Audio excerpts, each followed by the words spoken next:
What's up, guys and gals? It's time for the latest chapter review for Strike It Rich, chapter 56. And apologies alongside a couple more that are going to be coming out. I had a bit of a problem with OBS Studios not working for the last few days, and it took me up until the weekend to finally get it fixed. So now we're sort of scrambling to record all the content that should have been out by Friday, and now, well, it's the weekend. So anyways, Star was one of those that unfortunately that was in the lull period. But this chapter, like last chapter, I was pissed. I'm still pissed, and I have every right to be pissed about the fact that we were skipping all these fights. Not so much the Hina fight, as was pointed out in the comment section.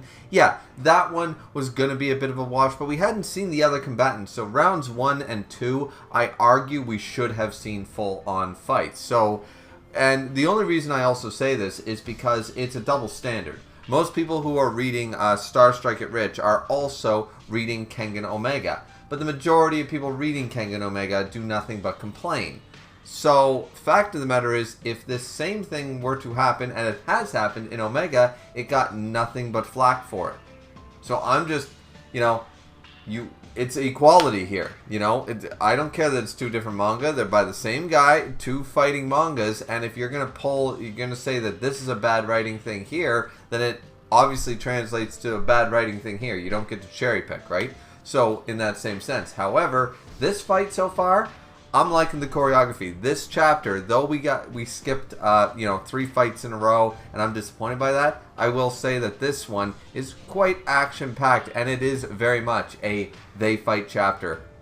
I don't really have a whole crazy amount to say here other than the fact that it's a little ridiculous. I was hoping for a better reasoning from this this Black Widow mistress character for how she can use all this kung fu and stuff like that. So it's kung fu versus kung fu because he uses Fa Jin and manages to dodge it and stuff like that. They're all shocked by this, and she continues to Lee or Yuzahahi, or she continues to try to hit this mistress of the night, this evil Black Widow criminal, and in the end, boom, she gets rattled by a high kick right to the side of her face, and it's like, whoa, what is going on here? Now, she managed to get back up, it didn't knock her out, but it did heavy damage, and by the other side, even though she was wailing on her before, she ended up taking no damage, and it's like, whoa, wait a minute, alright, let's see what happens. So, she's just like, my strikes would have put anybody down by now, what the hell is going on? So, Kawamichi here, the Spider Queen, or whatever you want to call it, she has taken basically no damage from that onslaught, even the Fa Jin and stuff like that she dodged. So the fact of the matter is she used a move called Hua Jin, which is a kung fu defensive move, similar to Indestructible and stuff like that of it's dispersing the damage sort of idea. So it's very similar in the Nico Styles version of Indestructible or similar techniques like that, right? So, of course, different martial arts are all going to have this idea of trying to disperse the damage as best they can. And this is not unique to just the Kengan verse. We've had that in Baki. We have that in all different types of fighting mangas for years. History, Strongest Disciple, etc. So, fine dandy. I'm okay with that. Here's where I'm going to say, even though the fight choreography was pretty good this chapter, and I am interested in see, oh, so she's a kung fu practitioner. Well, that's interesting, because now we have our only kung fu lady versus somebody else who is spirited in or very skilled in the same school, or at the very least the same umbrella martial art. So I'm good with this. I'm like, yeah, let's do this, all right? So she tries to do the same thing and apparently does, but she uses a Fa Jin that looks so devastating. It's probably going to be my thumbnail. It is just deadly. I don't know which shot to use, but it looks like it just looks like Lee takes the full brunt of the force, and she is going to be out like a light. And they're all shocked by the fact that she actually was able to pull off a Fa Jin at the same time, being able to change her strike, because she was going for an abdomen strike. She was going down, and then she immediately decided to redirect, and boom, and had that much power. That's the thing. You can always redirect your strike. I mean, if you're good at this stuff. I mean, I've been in scraps before, but I'm not a martial artist of any description. So I assume that it is possible to, if I'm going full force here, but I intend to feint it, I'm obviously going to make it look good, and then boom, and I'm going to go up, right? Like I'm going to go this way. Obviously, my form's going to be off. I'm going to lose power and speed and a lot of things that make it. But a surprise strike generally hurts a lot more than one that's already been blocked or defended, right? All right. Cool enough. Cool. So I'm good with this.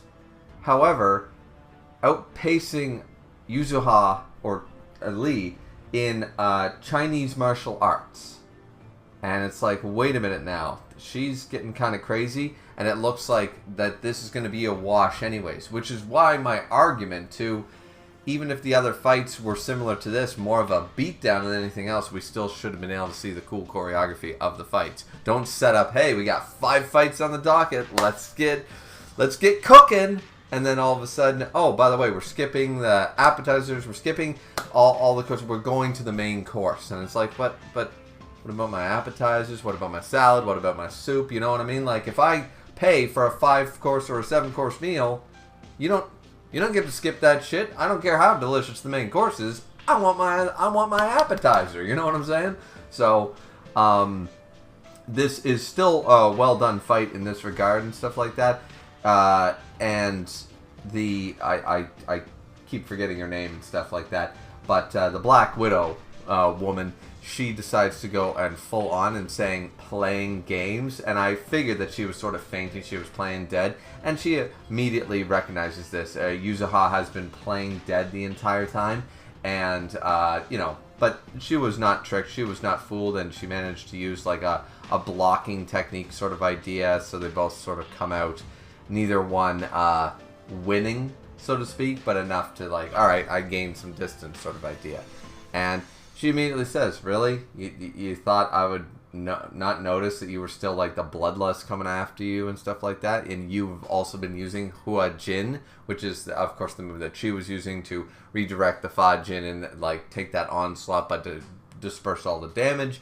And Yuza even thinks, this bitch is absolutely nuts. Because, and for good reason, in all honesty, for very good reason, because she's sitting there and she's down on her knees, hair a mess, sweating, beaten into the side, and she's going, you've got to be fucking kidding me. Like, yeah, I might have used this, but you did it, like, way better than I did, basically. And this is her inner monologue. She's like, even using that, like, you obviously do it way better than I do and stuff like that. So she remarks and says, so you practice kung fu? What school did you learn under? And she says, oh no, you have the wrong idea. And I kind of hate this because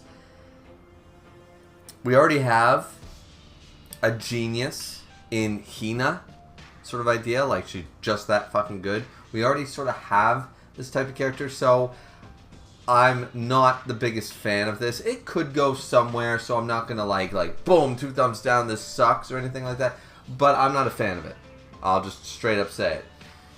I don't like the fact that this is basically someone who watched Bruce Lee YouTube videos and said, oh yeah, I can copy that, I can do that shit, and now is able to go toe to toe with an underground kung fu practitioner who has been probably studying since she was 4 years old and now is absolutely kicking her ass after watching some YouTube tutorials.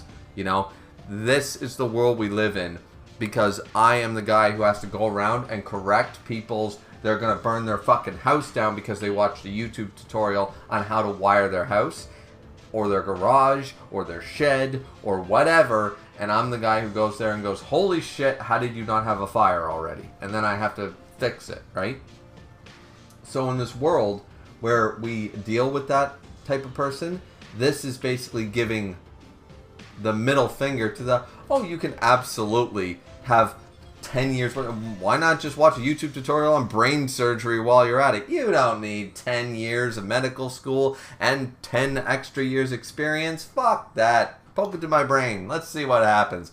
I saw this on a Twitch stream. You know, like, so I absolutely despise this trope And this idea, the argument here is that she's a genius and she has an eidetic memory or whatever, and she can watch the body's movements and immediately. But this is like some connector level bullshit where he was slightly adjusting Oma, like just by a millimeter here, 2 millimeters there. Now try it, boom, and it's like night and day. Yeah, but this is a dude who has survived for 5,000 years and all this bullshit. You know what I mean? Like that's some craziness. I'm not buying it from her.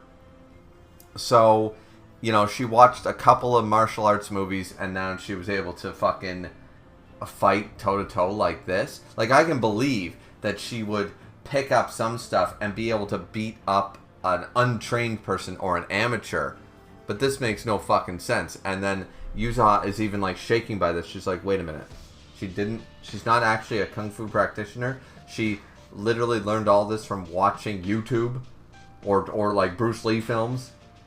And she's telling the truth. This woman is an insane genius. And I'm like,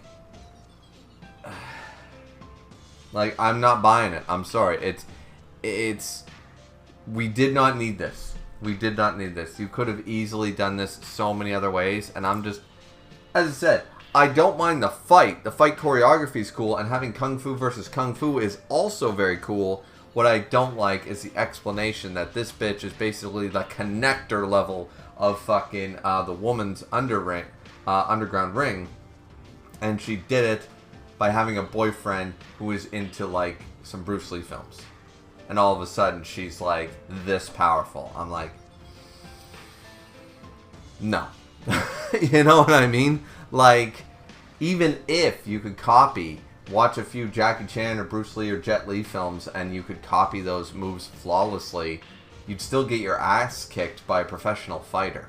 Like, there's just no question about that, you know what I mean? So, yeah, I'm not the hugest fan of this explanation. It's supposed to be so, like, doom and gloom, like, oh my god, it's a Frieza thing. It's imagine if she actually tried or trained and stuff, and it's just, it's going too bombastic because we already have this character in the Star Children.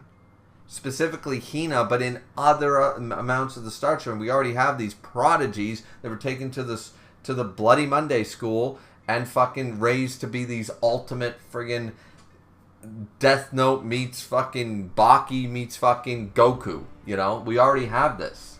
So, and we have multiple versions of this character. We have the 8th star, we have the 4th star, we have the 5 star, we have the 1st star. We already have this in a character. We didn't need another genius who never tried a day in her life but is somehow this fucking good, you know?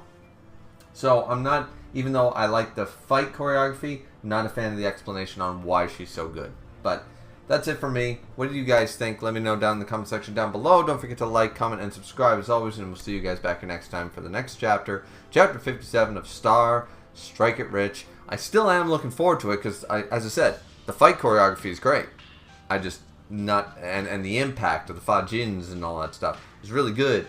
I just, I don't like her reasoning as to how she can use it and how she's so good at it. That's just me, but it's what it is. We'll see you guys back next time. Like, comment, subscribe. See ya.